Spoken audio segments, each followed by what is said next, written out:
Muy buenas noches, quienes habla es el psicólogo Juan Girón. El día de hoy tenemos un tema muy interesante a desarrollar. Prácticamente es un foro internacional. Tenemos a dos personas, a dos damas profesionales, las cuales van a tocar un tema sumamente interesante. Y como siempre dentro de mi página, que tratamos justamente de poder tocar temas de sumamente importancia. En este caso hemos apuntado hacia lo que es el trastorno de espectro autista.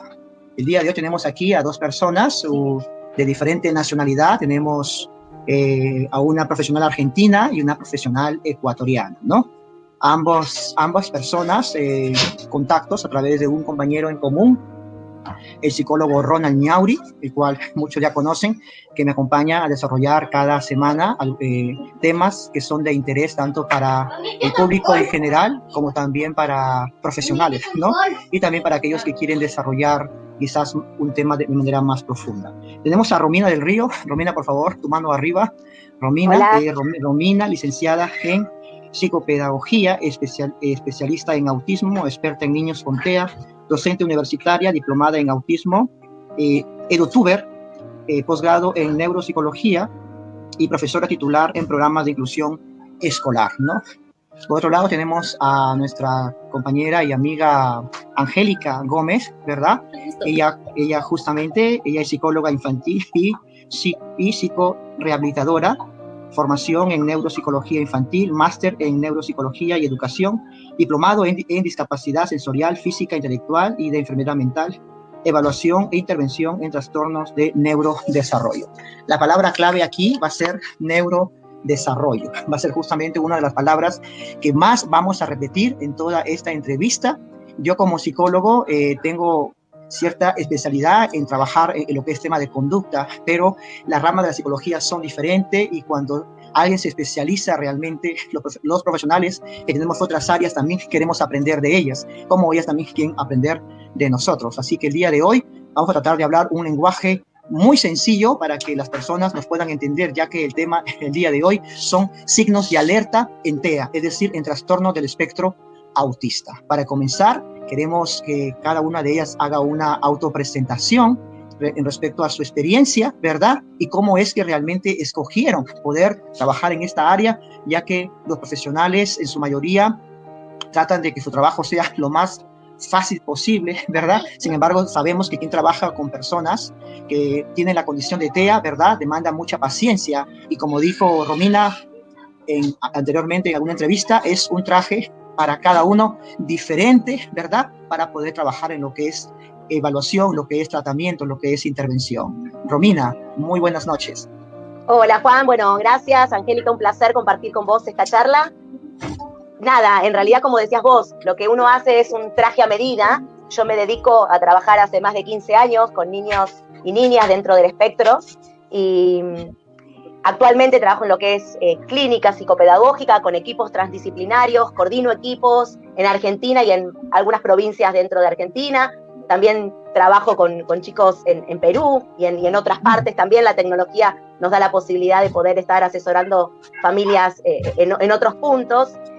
Bueno, soy docente y la verdad es que soy una apasionada del tema y realmente todo el tiempo estoy trabajando para la concientización del autismo, los signos de alerta, capacitando en las escuelas, más que nada a nivel inicial, que es donde aparecen estos primeros signos.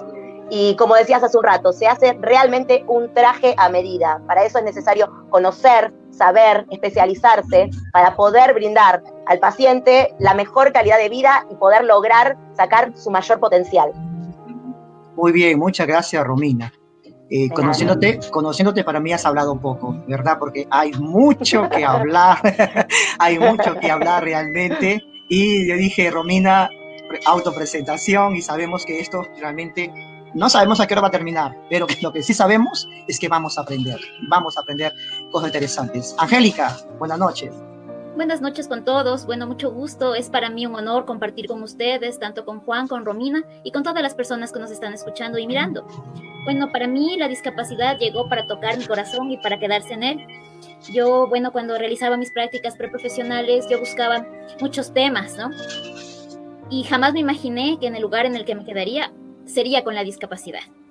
Sí, desde que yo conocí la discapacidad y la multidiscapacidad, entendí que no solo soy yo la terapeuta, que no solo soy yo la maestra, sino que ellos tienen mucho que aportar para nosotros.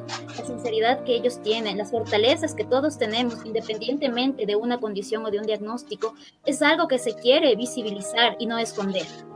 El poder valorar a las personas, por ejemplo, a través de estos foros, es una manera, como nos decía Romina, de sensibilizar y de entender que todos, absolutamente todos ustedes, nosotros los que estamos compartiendo hoy, somos diferentes. Somos diferentes y somos especiales por las fortalezas que cada uno de nosotros tenemos.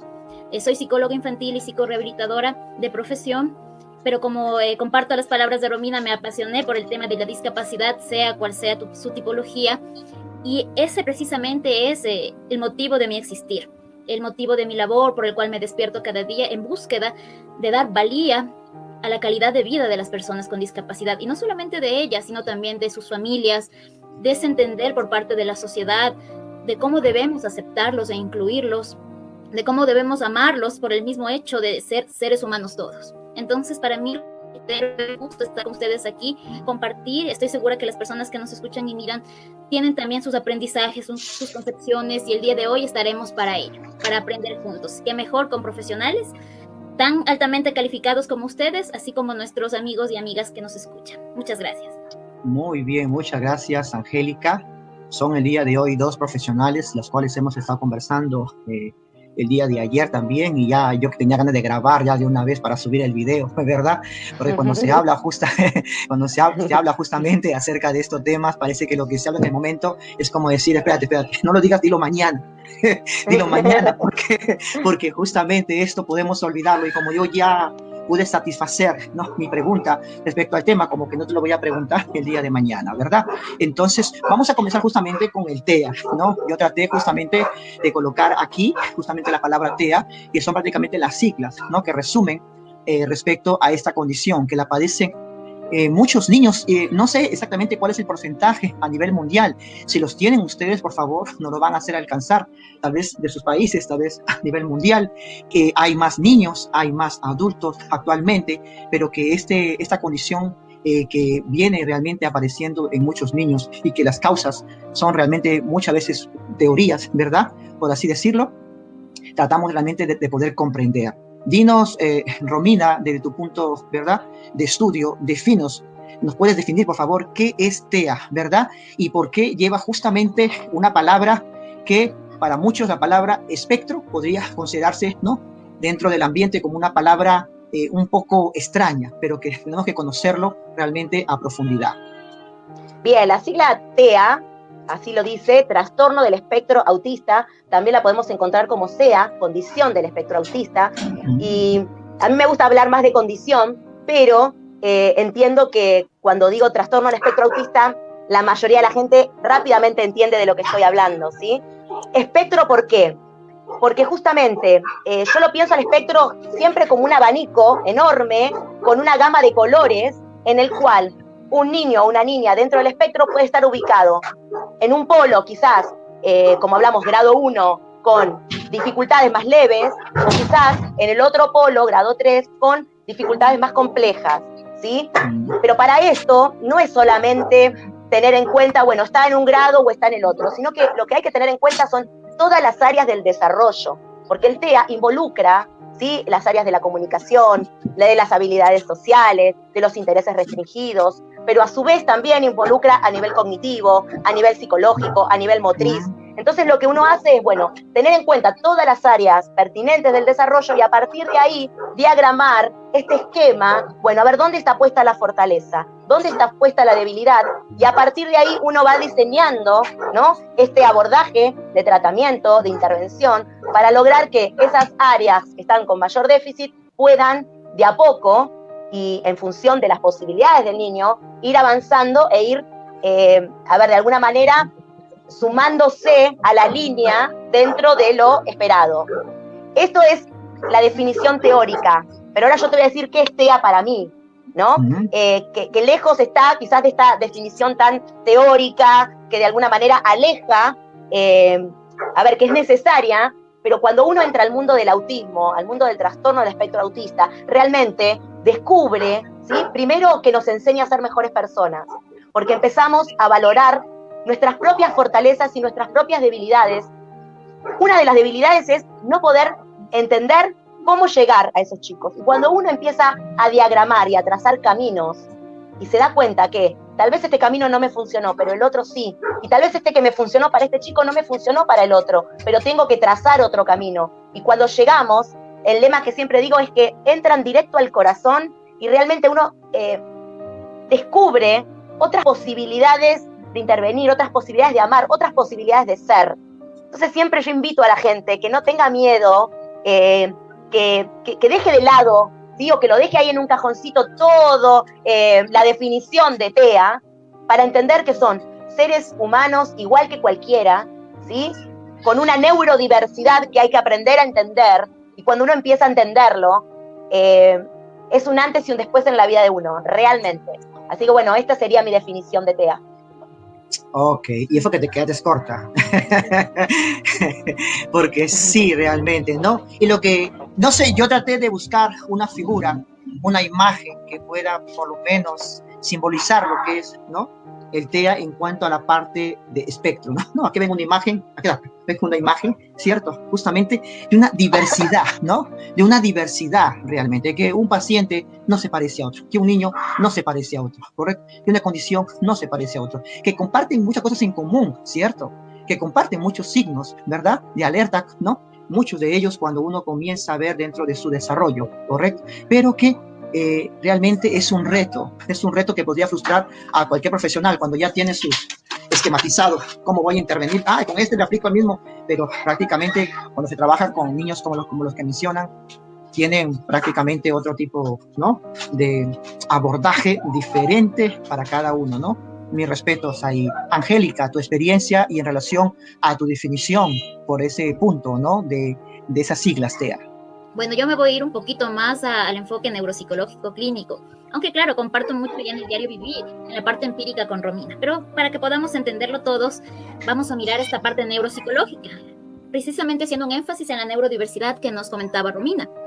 A ver, en sí, la palabra aquí es trastorno, ¿verdad? Y la conglomeración trastorno del espectro autista. ¿Por qué es un trastorno? En términos sencillos, un trastorno es un desorden, ¿no es cierto? Que viene a alterar, en este caso, pueden ser habilidades cognitivas o la parte de comunicación social, el comportamiento en sí, y que nos dan paso incluso a actividades restrictivas, repetitivas, a intereses permanentes. Entonces, por esto es neurológico. Sí, neurodesarrollo, porque también hay estructuras cerebrales de nuestro sistema nervioso que no pueden estar funcionando adecuadamente. Y sobre esas estructuras del sistema nervioso, que espero hablarles más adelante, debemos trabajar con el objetivo de mejorar la comunicación social, sus habilidades sociales, de pronto de controlar estos patrones repetitivos que tienen, con el fin, como nos decía Romina, de poder mejorar su calidad de vida, de ser más funcionales dentro de su entorno inmediato, como en todos los sistemas o contextos en los que se desenvuelve. Ahora, si bien es cierto que la palabra segunda es un espectro, hay síntomas nucleares que nos permiten a nosotros identificarlos, pese a las características diversas que tiene, como lo es, les repito, la alteración en la comunicación social y las actividades repetitivas. Hago énfasis en esto porque estas son dos características súper importantes. Y otra cosa que debemos entender es que pueden estar o no afectadas las habilidades intelectuales, en dependencia de los factores causales de su anamnesis personal, es decir, de su historia de vida, así como del nivel de TEA en el que se encuentre, sea 1, 2 o 3, sí que va aumentando en nivel de gravedad. Pero eso no quita, como nos decía Romina, que podamos trabajar en conjunto, el paciente, el niño, la niña, el adulto, los profesionales especialistas y, por supuesto, la familia, realizando un plan estratégico global que nos permita abordar de manera integral y de esta manera sacarlo adelante. Entonces, eso es lo que básicamente, desde el enfoque neuropsicológico, sería el trastorno del espectro autista. En términos de una condición de vida que, lejos de etiquetarnos, debe darnos las pautas para entender que somos diferentes, como lo dije al inicio, que podemos fortalecer aquellas áreas debilitadas para convertirlas precisamente en fortaleza. Ok, muchas gracias. ¿Conocemos estadísticas en cuanto de cuántos niños que nacen, cuántos de ellos padecen, perdón, la palabra es, tienen la condición de TEA? ¿Tienen algún conocimiento acerca de ello? ¿No? Mira, la verdad es que sí, la incidencia es mayor en varones, y se dice que de 1 de cada 59, eso va variando en realidad en función de cada país y de las estadísticas, porque esto es solamente estadística, pero sí la incidencia es mayor en varones que en mujeres. Ah, ok. Eso sí, a nivel mundial, sí es una estadística a nivel mundial, es un patrón que se da más, tal cual como dice Romina, por lo menos de 3 a 1. ¿Y cuál podría ser la causante de que se desarrolle más en varones que en mujeres? Igual también en el problema del lenguaje, ¿no? Yo prácticamente conozco más niños con problemas de lenguaje que las niñas, ¿no? Tendrá que ver realmente con los hemisferios en cuanto a sus funcionamientos, las conexiones entre ambos, ¿no? Y mira, es complicado responder eso porque no hay una etiología directa del autismo. El autismo es multicausal, ¿sí? Es neurobiológico multicausal. Y, o sea, todavía bueno, y ahí viene... En cuestión de estudios, todavía estamos en pañales todavía. En cuestión de estudios del autismo. Estudios hay un montón, y de hecho sabemos que hay un porcentaje alto que puede ser genético, ¿sí? Pero que no se da 100% en todos los casos. Entonces, hay muchos huecos en la investigación, porque es muy complejo, porque no es una sola causa, son múltiples, y es muy difícil determinar una sola causa como para la investigación se dirija solamente a eso.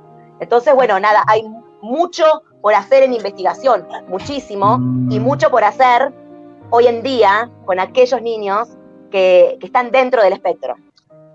Ok, porque si a un padre prácticamente a su hijo le diagnostican TEA, lo primero que se va a hacer, la pregunta es, ¿cuál cree usted que pasó, no? ¿Qué sucedió? Porque tengo 3 hijos que prácticamente en su condición no lo tienen, ¿no? ¿Por qué este niño, por qué mi hijo, por qué el segundo, el tercer hijo tuvo TEA, ¿no? ¿Cierto? Entonces, multicausal, ¿no? Difícil, ¿no? De poder dar una respuesta ahí en ese aspecto. ¿Cómo se le da realmente, cómo se le hace una evaluación a un niño, verdad? Pero vamos a centrarnos justamente en el título de hoy, ¿verdad? Si yo soy un padre de familia, que tengo por ahí un nene, ¿verdad? Y menos de 3 años, y escucho acerca del TEA, y quiero saber cuáles podrían ser los signos de alerta, los cuales me pueden a mí estar dando indicadores, señales, ¿verdad? Como un semáforo que me está diciendo que algo está pasando y que debo intervenir. Tanto desde el punto que pueden tocarlo, ¿no? En cuanto a los estudios llevados y en cuanto a las experiencias que han tenido ambas en respecto a lo que es el TEA. Angélica. Y ahí va justo, Romina. Allá. Con mucho gusto. Bueno, sí, como es un espectro del que estamos hablando, entonces valga decir en este momento que no es que todo lo que generalmente podamos decir aquí es lo que específicamente va a presentar esa persona con condición de TEA, ¿sí? Pero depende mucho la edad del niño. Por ejemplo, antes de los 12 meses se esperaría que exista un contacto visual. Cuando, por ejemplo, la madre le carga a su bebé entre los brazos, le está hablando, la respuesta de un bebito es mirar a los ojos. De pronto ya también entre los 6 meses la sonrisa social. Pero se empieza a mirar en el TEA que puede ser que este niño no esté mirando los ojos, que no se calme ante la voz materna, que no le sonría. Entonces, desde ahí ya van pequeños signos de alerta, ¿no? Además de que de pronto puede haber ausencia de balbuceo, luego posterior a los 12 meses vamos mirando ausencia para decir las primeras palabras, o desde la experiencia incluso me han dicho papitos que estaban ya en proceso de balbuceo, pero llegó una etapa del desarrollo en la cual después de un año ya no dijeron palabras. Luego de un año esos niños no querían interactuar socialmente, no se preocupaban por los juegos, con otras personas, se centraban mucho en sus intereses particulares, parecía que no miraban, que no escuchaban lo que sucedía en su entorno. Entonces, desde la experiencia, para mí, estas ya van siendo pautas importantes de que a nivel de comunicación verbal, no verbal, que la interacción social no está siendo la adecuada para esa edad antes de los 3 años. Porque, bueno, neuropsicológicamente hablando, existen nuevos avances desde las neurociencias. La neuropsicología es una neurociencia, y se ha investigado que existen ciertas áreas de nuestro cerebro que tienen alteradas estas funciones, por ejemplo, las funciones ejecutivas a cargo de nuestro lóbulo frontal. Ese lóbulo frontal se encuentra en la parte anterior de nuestro cerebro. Por eso vemos que los niños con TEA de pronto no pueden controlar sus impulsos, no hay un buen control inhibitorio, de pronto tienen pensamientos y conductas muy persistentes porque hay ausencia o inadecuada flexibilidad cognitiva, de pronto esos niños que no pueden planificar. Y esto nos da también como pauta las neurociencias a través de exámenes de técnicas denominadas neuroimágenes, que nos permiten mirar precisamente imágenes del sistema nervioso central de manera general, así como de estructuras específicas del cerebro. Por otro lado, también se ha determinado que existe afectación en el lóbulo temporal, encargado, por ejemplo, de la memoria, del habla, de la percepción auditiva, entre otras funciones. Pero otros estudios también datan que existen ciertas alteraciones en el lóbulo parietal, ¿no es cierto?, que se encuentra en la parte lateral superior de nuestro cerebro. Está encargado del procesamiento, de la integración de los diferentes tipos de información que nos llegan de nuestros sentidos, ¿no es cierto?, de la vista, del oído, del gusto, del olfato. Y también hay otros estudios que hablan de que el cerebelo también pudiera estar alterado, mismo que se encarga de regular los movimientos. Por eso, entre una de las características vemos que tiene una manera un tanto particular de correr en cuanto a la coordinación en la marcha. Entonces, todo ello yo creo que debe acoplarse, debe juntarse para entender de manera integral el espectro autista, la parte neuropsicológica, la parte social, la parte del lenguaje y obviamente, bueno, la parte cognitiva. Muy bien, gracias, Angélica. Yo voy a acotar un poco más. Me escucho con eco. Ahí me escucho bien. Ya se fue, bien. se fue. Bien, perfecto. Bueno, otro de los signos es la mirada conjunta, ¿no? Que tiene que ver con esta atención conjunta que a veces los padres van haciendo con el bebé o con el niño, ¿no? Y se van mirando y el niño lo mira, ¿sí? Y desde la mirada le va comunicando qué quiere y va señalando, ¿sí? Esto, cuando uno empieza a indagar y a profundizar, se da cuenta que no aparece o aparece con algunas deficiencias, entonces hace que uno ponga la alerta y empiece a observar. El tema del señalar también, el tema de hacer uso instrumental de la persona. ¿Qué quiere decir? Que cuando quieren algo, te llevan como si vos fueras un objeto a alcanzar lo que desean, pero no está este movimiento, ¿no?, de la mirada que dice, sí, es lo que quiero, aunque el lenguaje verbal no aparezca. Otro de los signos que también son llamativos son el aleteo, ¿sí? Que no aparecen todos, pero sí es un signo a tener en cuenta, que a veces alrededor de los 2 años, 18 meses, 2 años, los chicos también cuando están contentos tienden a aletear. Entonces los padres, ¡ay, está aleteando! Sí, empiezan a alarmarse. No, la realidad es que hay que tener en cuenta como muchas características como para pensar y hacer un despistaje real si estamos hablando de un trastorno del espectro autista o de signos naturales en el desarrollo, y a veces se acopla con el trastorno del lenguaje, que hay en cierta edad en que los dos diagnósticos pareciera ser que tienen rasgos muy, muy parecidos, pero después empiezan a emerger otras características propias de uno o de otro.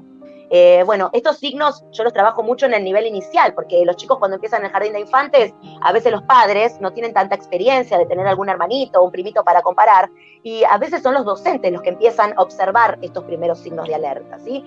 Mucha rigidez en la invariancia del ambiente. Ejemplo, iban a tener música y de repente la profesora no vino y cambiaron la actividad y el nene se pone angustiado, se pone mal, hace berrinche y uno no termina de entender por qué está tan irritable, y en realidad lo que está marcando es esa rigidez y esa incapacidad de flexibilizarse y adaptarse rápidamente a situaciones nuevas. Esos son signos de alarma que uno en nivel inicial tiene que empezar a observar, ¿sí? Bueno, eso y obviamente acompañando todo lo que dice mi colega Angélica. Ok, que de hecho se complementan y realmente reafirman, ¿no?, lo que vemos respecto al tema, ¿no? Y eso, y me llama mucho la atención, hay cierta hipersensibilidad, ¿no?, en cuanto también incluso al contacto, al tacto, ¿no? Y que bueno, mucha gente cuando llega época de Navidad, Año Nuevo, revienta cohetes por todo lado, y quien tiene al lado prácticamente un niño con TEA, pues realmente no sabe lo que está provocando en uno de estos niños, ¿no? Que es realmente una situación a veces que nos cuesta un poquito concientizar, nos cuesta un poquito ponernos en los zapatos de esos niños. Yo creo en la frase que ojos que no ven, corazón que no siente. Creo que mientras no tengamos a un niño muy cercano y que sea un familiar nuestro, o vayamos a un centro y hagamos contacto con uno de ellos, creo que nos va a costar sentir realmente, ¿no? Nos va a costar, cuando alguien tiene el contacto ya con ellos, prácticamente entiende muchas situaciones, pero aún así nos cuesta ponernos en los zapatos de ellos y poder experimentar todas las sensaciones que pueden estar pasando por ellos, ¿no? Acá hay un... Mirá, Juan, dime. Yo te comento una cosita, suelo hacer en las capacitaciones que doy con los alumnos, que piensen en alguna sensación que les molesta mucho a cada uno de nosotros, como ser, no sé, estar escuchando una radio mal sintonizada todo el tiempo, ¿qué nos generaría? Nos pondría bastante irritables, ¿no? En algunos casos, el ruido de las uñas en el pizarrón, ese ruido como que te generaría cierto escozor, y ya lo pensamos, nos genera, bueno, yo creo que cuando uno empieza a trabajar desde la empatía, ¿no? De ponerse en el lugar del otro, pero a la vez sentir, ¿qué me pasa a mí? Todos tenemos ciertas hipersensibilidades a diferentes situaciones o objetos, pero, a ver, nuestro cerebro tiene la capacidad de adaptarse rápidamente y compensar para que esto no nos duela tanto, ¿sí? Los niños con TEA no pueden, porque así como tienen hipersensibilidad, pueden tener hiposensibilidad. En esto del espectro, no es que todos tienen hiper, pueden también pasar del otro lado del espectro y tener hiposensibilidad y estar frente a una canilla de agua hirviendo y no sentir que les está quemando, ¿sí? Entonces, tanto de un lado como del otro, hay que entender que la sociedad también se tiene que adaptar, ¿sí? Me parece que tenemos que empezar a ser mucho más inclusivos aún, mucho más empáticos, y pensar en crear nichos, como diría Armstrong en su libro El poder de la neurodiversidad, ¿no? Crear nichos es crear espacios en los contextos donde todo sea mucho más ameno, pero que sea más ameno no solamente para el niño con TEA, sino para todos. Pero para esto tenemos que empezar a mirar con nuevos ojos. Hay una autora maravillosa que se llama Denise Nachmanovich, que nos dice mirar con nuevos ojos. Y me parece que lo que nos está faltando como sociedad es mirar con nuevos ojos. Estamos en un cambio de paradigma. Nos falta mucho, mucho. Pero si uno pudiera hacer mínimamente este ejercicio de decir, ¿qué me molesta a mí? ¿Qué cosa hay en el ambiente, en el contexto que a mí me molesta mucho? ¿Qué sonido? ¿Qué sensación? Bueno, esa potenciarla lo máximo que se pueda es lo que le pasa a los niños con TEA en estas situaciones, y en este caso cuando hablabas de los cohetes y los sonidos, ¿sí? O el tumulto de gente en las escuelas, el ruido, el timbre para ir al recreo. Es decir, hay un montón de estímulos que nosotros no estamos contemplando, que para los niños con autismo realmente es tremendo. Claro, quería acotar eso. Que además no solo pueden ser sonidos, ¿verdad? Pueden ser texturas, pueden ser sabores u olores. Sí, no solamente, porque generalmente cuando escuchamos que decimos, uy, le afecta los sonidos y la licuadora y las motos, pero a veces también dejamos de lado esa parte de que las texturas pueden generar un rechazo tenaz, al igual que ciertos sabores. A veces no comprendemos que ellos son hipersensibles gustativamente en ciertas ocasiones y de pronto exigimos que coman determinados alimentos que lejos de que sea algo a nivel conductual, es algo más sensitivo, más hipersensitivo, al igual que pasa con los olores. Ok, muy bien. Aquí tengo un comentario, lo voy a publicar, ojalá que esté con el tamaño adecuado para poder leerlo, ¿no? Sí, dice Luis Roberto Amador, médico neurólogo, no sé si lo conocerán, investigador colombiano. Dice de la etapa de formación del cerebro en la temprana edad, usando dos variables, la relación madre y alimentación. No sé si tiene que ver con el tema que estamos hablando, y más abajo él menciona algo que de hecho es mi hermano, que también me sigue en la página, también hace sus comentarios. Hoy se habla de la neurofilosia, ¿sí? ¿Es conocido por ustedes? No, yo no lo conozco. No, tampoco. No. Ok. Muy bien, tal vez si Percy podrías definir más tu pregunta o poder perfilarla para responder, por favor, no seas controversial. Por ahí. Pero bueno, el tema va por ahí. Vamos aquí, el punto. Ronald Ñauri, no sé quién será, que es psicólogo, este señor que nos hace un comentario aquí. Dice, el trastorno de espectro autista, ¿a qué edad se puede dar ya un diagnóstico definitivo para un tratamiento multidisciplinario a largo plazo y permanente? ¿No? Vamos. Bueno, de acuerdo con mi experiencia con niños TEA, que como les comentaba es mi diario vivir, hemos visto ciertos signos de alarma, ¿no es cierto? Que es lo que comentábamos con Romina en la primera infancia. Pero nosotros siempre procuramos realizar evaluaciones constantes luego de los tratamientos multidisciplinarios respectivos. Y hemos llegado a la conclusión, al menos en Ecuador, porque puede ser que entre país y país varíe en cuanto a la percepción y al actuar. De todas maneras, entre los 6 y 7 años, por los aprendizajes que se adquieren hasta esa edad, hemos considerado ya darle un TEA a ese niño como un diagnóstico definitivo. Pese que antes colocamos como impresión diagnóstica que existen signos clínicos que darían cuenta de ello, pero por el tema de plasticidad cerebral o neuronal, que obviamente no termina a los 6-7 años, sino que sigue, perdura a lo largo de nuestra vida, pero dentro de los 6-7 primeros años es cuando más capacidad tenemos para receptar los aprendizajes. Entonces, para nosotros es súper importante, al menos a nivel de Ecuador, poder diagnosticar entre los 6-7 años con una mayor certeza. Ok. Cuanto más temprano, en cualquier tipo de condición, se haga realmente la observación, la evaluación. Exacto. Y se haga el diagnóstico, tendremos mejores resultados. Exacto. La idea aquí no es de pronto decir que los 6-7 años y que antes ni modo el niño verá cómo sale adelante, sino que hay evaluaciones iniciales. Precisamente con estos signos de alarma llegan los niños pequeños, sus padres preocupados. Entonces nosotros, mediante observación clínica, mediante la aplicación de los instrumentos de evaluación necesarios, ya contamos, ¿no es cierto?, cuáles son las áreas debilitadas, sin poner incluso un diagnóstico, ¿no es cierto?, una etiqueta previa. Pero nosotros ya con la evaluación integral, que debe ser en cualquier caso, no solo en un diagnóstico de TEA, vamos determinando cuáles son las áreas que debemos fortalecer. Vamos a ver en un niño TEA que tiene dificultad en la comunicación, tanto verbal como no verbal, en la parte social, entonces vamos a trabajar sobre esas áreas debilitadas. Aunque por ahora, por la primera infancia, solo se cuente con una impresión diagnóstica, pero de todas maneras, esa evaluación temprana, esa detección de esos rasgos, de esos signos clínicos y ese intervenir oportuno y temprano también, nos van a permitir que siga saliendo el niño, que se siga fortaleciendo hasta contar con un diagnóstico definitivo, pero no le hemos desamparado en ninguna de las áreas que se han encontrado debilitadas. Eso es importante aclarar.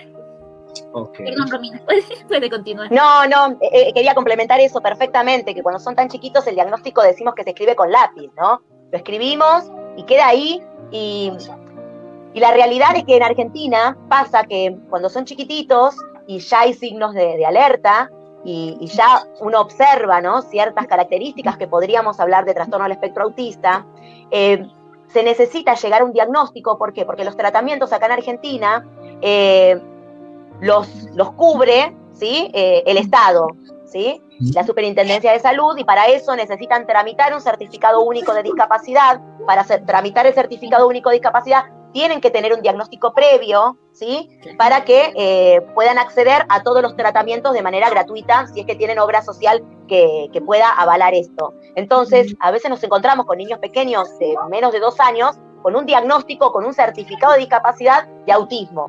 Y acá me parece que lo importante, que yo trabajo mucho con las familias, es primero contener ante este diagnóstico, ¿no? Porque es nuevo, porque no saben, porque se asustan, porque googlean y sacan, ¿sí?, información que no es quizás idónea para el niño. Volvemos a decir, cada niño es diferente, el espectro es tan amplio que es muy difícil que Internet o Google nos dé una información precisa de nuestro hijo.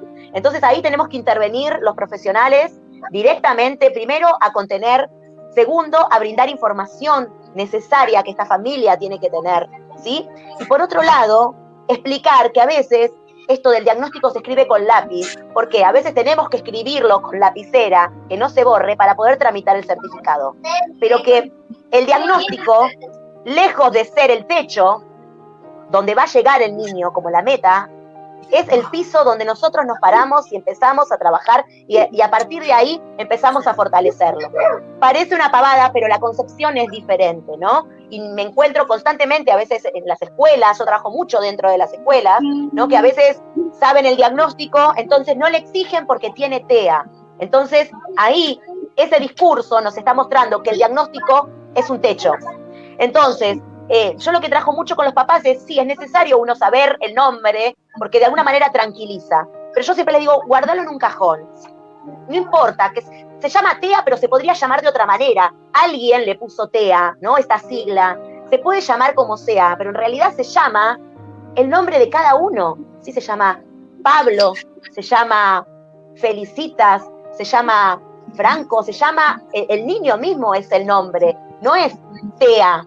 Entonces, esto es importante trabajar con las familias y con los profesionales que a veces arrojan los diagnósticos, que no es solamente poner una etiqueta, dar un diagnóstico y bueno, ahora vas a hacer todos estos tratamientos. Lo previo es contener a la familia, porque si no tenemos una familia contenida, ¿sí?, fortalecida, y tenemos una familia desmoronada, no tenemos con quién trabajar, porque cuando son muy pequeños nosotros trabajamos con el paciente, pero también trabajamos directamente con la familia.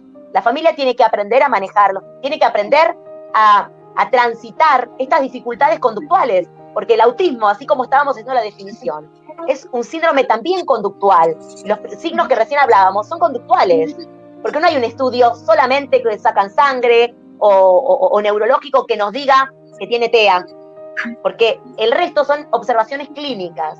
Entonces me parece muy importante este tema, porque probablemente haya padres que estén escuchando con diagnósticos muy, muy recientes, que sepan que el diagnóstico no es el techo, que es el piso que nosotros necesitamos saber para entender algunas características, y que ellos también van a necesitar aprender, pero que no hay límite para el autismo. Y qué mejor, Romina, que saques de esto, Lución, porque en realidad es también un llamado de atención, ¿no? Posiblemente estemos con profesionales médicos, psicólogos, neuropsicólogos y de todo tipo, que el dar la primera noticia, que es el diagnóstico, implica una responsabilidad muy grande, que va más allá de decir simplemente tiene TEA. Es desde dar un diagnóstico de manera afectuosa, y ahí viene también esto de la empatía, ¿no? De ponernos en los zapatos, como se dice coloquialmente, de esa padre, de esa madre de familia. Y cómo nos gustaría que nosotros nos den la noticia, si tuviéramos, ¿no?, que recibirla. Entender que bajo algunos testimonios, a ver, cuando un padre o una madre se enteran de que van a tener un bebé, no me van a decir, ¿verdad?, que no se generan una serie de expectativas, nos imaginamos cuál será su apariencia, de pronto nos ilusionamos que sea abogado, que sea futbolista. Y cuando nos dan un diagnóstico de TEA, realmente es un gran impacto, porque se nos cae de pronto esa estructura que íbamos construyendo de nuestro hijo o hija. De ahí la importancia de que como psicólogos, hablando un poquito más definidamente de este campo, podamos acompañar en las etapas, incluso que hablan algunos autores, etapas de duelo. Desde la etapa de shock, que implica de pronto el quitarme la idea de la estructura de mi hijo para aceptar las nuevas características que va a tener y que yo no he contemplado, que yo no tenía ni siquiera información. Entonces, es la invitación también de que nosotros como profesionales podamos darlo de la manera más afectuosa posible, con información certera y realista, pero de una forma positiva, de una forma no que transgreda la integridad del otro. De esta manera, poder indicar, incluso a mí me gusta mucho el término de redes de apoyo, en el cual el médico llega a ese familiar indicando, a ver, tenemos redes de apoyo formal e informal. Juntos, a nivel formal, vamos a trabajar el neuropediatra, el neurólogo, el neuropsicólogo, la trabajadora social, la psicopedagoga, en función de esa persona. Pero ya tengo yo como padre a dónde acudir, Dios mío, porque en ese momento que recibo una noticia de esa magnitud, a ver, ¿y ahora qué hago con esto? ¿A quién me dirijo? ¿Cómo puedo ayudar a ese bebito que viene en camino? ¿Cómo me ayudo a mí mismo ante esto? ¿Cómo ayudo a mi familia? Entonces es importante crear estas redes de apoyo y a nivel informal, a ver, me voy a apoyar en mis familiares, en mis amigos, juntos vamos a hacer un equipo para sacar adelante a esta persona. Que como bien lo dice Romina, no es a este autista, a este niño discapacitado, minusválido, no, es a esta persona, Juanito, María, que está en una condición.